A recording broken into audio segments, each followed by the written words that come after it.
मध्य प्रदेश राज्यातील जबरी चोरीसह इतर 14 गुन्ह्यात मध्य प्रदेश पोलिसांना पाहिजे असलेला आरोपीला अखेर नागपूर गुन्हे शाखा युनिट 5 च्या पोलीस पथकाने सापळा रचून बेड्या ठोकल्या।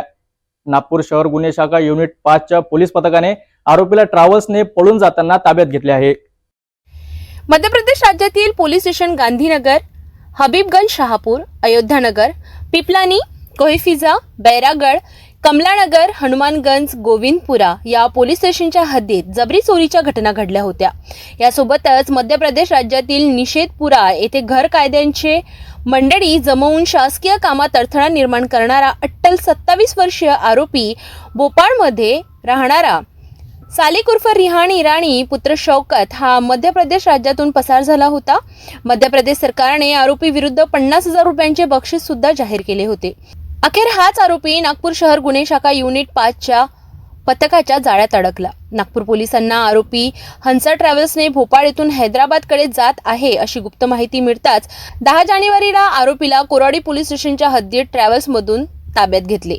पोलिसांनी आरोपीला लखनौ उत्तर प्रदेश येथील स्पेशल टास्क फोर्सचे पोलीस निरीक्षक प्रमोद कुमार वर्मा यांच्या ताब्यात देण्यात आले। ही उल्लेखनीय कामगिरी नागपूर शहर पोलीस आयुक्त रवींद्र कुमार सिंगल यांच्या आदेशाने नागपूर शहरसह पोलीस उपायुक्त राहुल माकनीकर, सहाय्यक पोलीस आयुक्त अभिजित पाटील यांच्या मार्गदर्शनात नागपूर गुन्हे शाखा युनिट 5 च्या पोलीस निरीक्षक राहुल शिरे, पोलीस कर्मचारी चंद्रशेखर गौतम, रुपेश नानोटकर, राजू सिंग राठोड, अनीस खान, प्रवीण भगत, सुनील यादव, देवचंद थोटे, रोशन तांदुळकर, सुधीर तिवारी सोबतच सायबर युनिट पथकाने केली।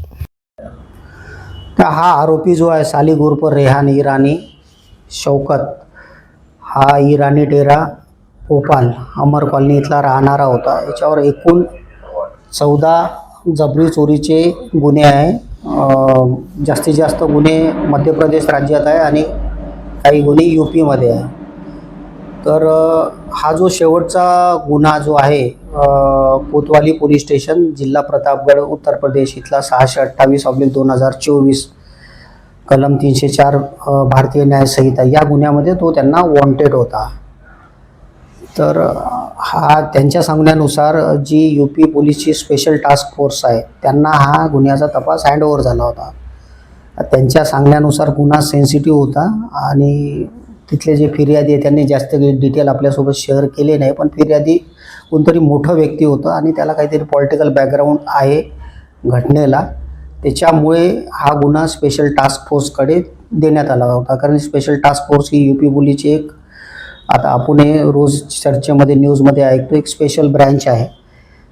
तर त्यासाठी ती इन्फॉर्मेशन त्यांना आपल्याला मिळाली 9 तारखेला एक 6-7 वाजता संध्याकाळी फोनद्वारे, की असं आपल्याला बेसिकली मुंबईवरून इन्फॉर्मेशन मिळाली की असं आहे। त्यांनी होऊ शकतं आहे की आमच्या DG ऑफिसला संपर्क केला असेल आणि मग तिथून ते सर्व सूत्र हलवण्यात आले। तर आपल्याला माहिती मिळाली होती की हा आरोपी हंस ट्रॅव्हल्सनी भोपाळवरून हैदराबादला जाणार आहे आणि तिथून मग तो इराणला जाणार होता। त्याच्यानंतर म्हणजे पकडल्या नसता गेला तर सापडलाच नसता असतं त्यांचं म्हणणं आहे। तर त्यांचे एक ऑफिसर त्याला म्हणजे आपल्याला इन्फॉर्मेशन दिल्यानंतर एक त्यांचे स्पेशल टास्कचे PI वर्मा साहेब आणि त्यांच्यासोबत 3-4 लोक हे लखनौवरून निघाले आणि त्यांची एक टीम म्हणजे कोतवाली पोलीस स्टेशनचे एक PI अर्जुन सिंग साहेब ठाणेदार तिथले आणि त्यांच्यासोबत 2-3 लोक हे हैदराबादला गेले होते त्याला पकडण्यासाठी। पण ही इन्फॉर्मेशन आपल्याला मिळाल्यानंतर आपण त्या इन्फॉर्मेशनवर वर्कआउट केलं। आपल्या इथे हंस ट्रॅव्हलचं ऑफिस आहे, तिथून सर्व माहिती काढून ती गाडी कोणती आहे, काय आहे, किती वाजता निघाली, साधारणतः नागपूरला किती वाजता येईल, असं ते सर्व माहिती करून ती मध्यरात्री 3 वाजता आपण कोराडी पोलीस स्टेशनच्या हद्दीमध्ये ती गाडी थांबवली, गाडीचा सर्च केला। तर आपल्या माहितीनुसार त्या आरोपीला 21 नंबर सीट अलाउड झाली होती, पण तो 21 नंबरवर आपल्याला सापडला नाही। त्यांनी ट्रॅव्हल्समध्ये सीट इंटरचेंज करून तो 15 नंबरला झोपला होता। तर सर्व आपण चेक केल्यानंतर तो आपल्याला मिळाला। त्याला आपण आणल्यानंतर विचारपूस करून त्यांना माहिती दिली। मग साधारणतः यूपी पोलीस दुपारी 1-2 वाजता आली आणि 5 वाजता त्याला घेऊन पुढील कारवाईसाठी त्यांच्यासोबत घेऊन गेली। तर मी जसं सांगितलं की हा आरोपी त्यांना सापडत नव्हता, त्यांना चॅलेंज केला होता।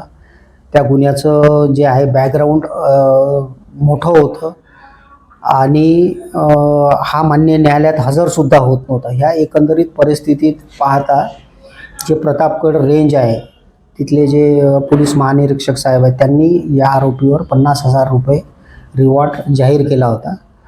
आता रिवॉर्ड कोणाला मिळाला एक प्रश्न आहे. तर त्यांची टीम जे या ऑपरेशनमध्ये इन्वॉल्ड होती आणि आपली टीम असा तो डिवाईड होईल तो रिवॉर्ड. मी स्वतः होतो या ऑपरेशनमध्ये आणि बाकी कर्मचारी विशाल नागबिडे आहे, सुनील यादव आहे, बरेच लोक होते. बरेच म्हणजे जवळपास 7-8 लोक होते आणि त्याला इथं आणल्यानंतरही त्याला सांभाळण्यासाठी 4-5 लोक होते. इतका तो जबरी आरोपी होता. मध्य प्रदेश पोलिसांना हवा असलेला अट्टल आरोपी नागपूर शहरात दिसून आल्याने नागपूर शहर गुन्हे शाखा युनिट 5च्या पोलीस पथकाने सापळा रचून ताब्यात घेतले. आरोपी विरुद्ध मध्य प्रदेश पोलिसांनी 50,000 रुपयाचे बक्षीस सुद्धा जाहीर केले होते. 14 गुन्ह्यात पसार असलेला आरोपीला अखेर नागपूर गुन्हे शाखेने शोधून काढले आहेत.